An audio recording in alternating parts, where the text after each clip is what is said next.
you guys so much for all your support. And I can say that's one of the ways that actually God spoke to me at SEP this year. And I pray that he would speak through me as I speak to you all right now. But this year at SEP was really the greatest year of SEP for me. And it was also the most difficult. When I was coming to SEP, I thought that everybody needed to be, I thought that at least I needed to have all my problems just, not in my mind. I just thought that I needed to be, happy, excited to be at SEP, looking forward to all of the activities that are gonna happen. I'll be like having that pump, that SEP high that a lot of times we'll experience knowing we're gonna go to SEP. But when I got there, I found myself having a lot of doubts and fears, actually. Stuff that I still have to this day. I kind of grew up with the perception that God was very judgy and condemning. I felt that his love was based around my works.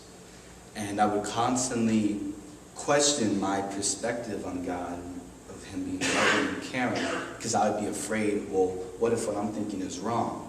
What if the experience that I thought I've had with God, the memories I thought I've made, were just voices in my mind, just thoughts that I had, but it wasn't reality.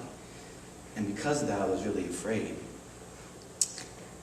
But it was so amazing, and I still just dwell on it to this day, because every chapel message, every person that I met, every activity, it just truly reminded me how much God truly loved me, how he unconditionally loved me, and he was truly there personally for me.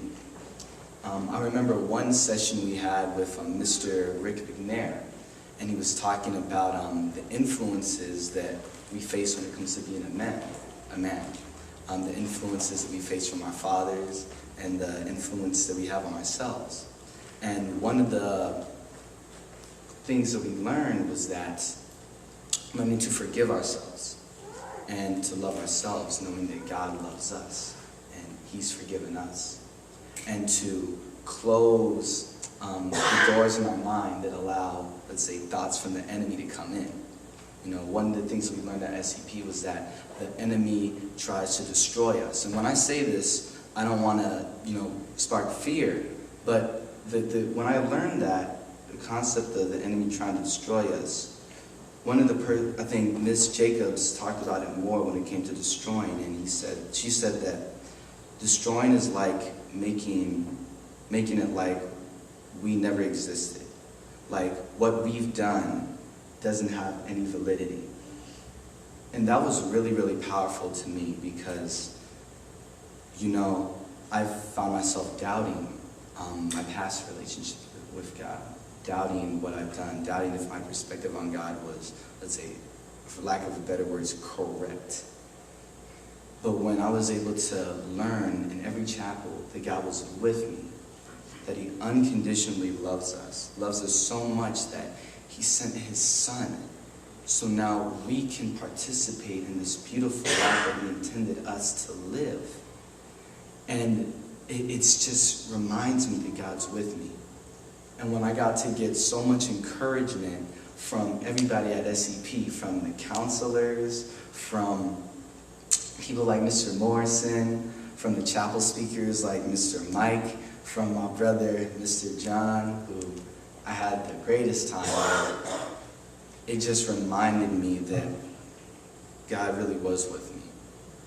And the fact that I could see that every single message was perfect for me, and the whole environment of SEP just being loving and great, that really reminded me that God's with me.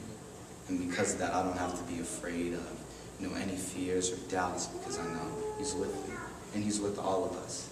And he has an epic story for all of us. So I'm really thankful to give this testimony, and I hope that God speaks to me as I say it. But thank you.